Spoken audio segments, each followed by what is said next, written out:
How to delete order history on Temu app. Have you ever wished you could clear your order history on Temu? While there's no way to delete your order history directly, I will show you how to wipe out your browsing history in just a few easy steps. Hey there and welcome to One Stop Solution. First things first, open up Temu app on your phone.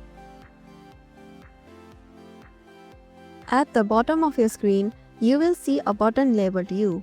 Tap on it to go to your profile page. Once you're on your profile, look for the History option. This will show you all the items you have browsed. Now, find the item you want to delete.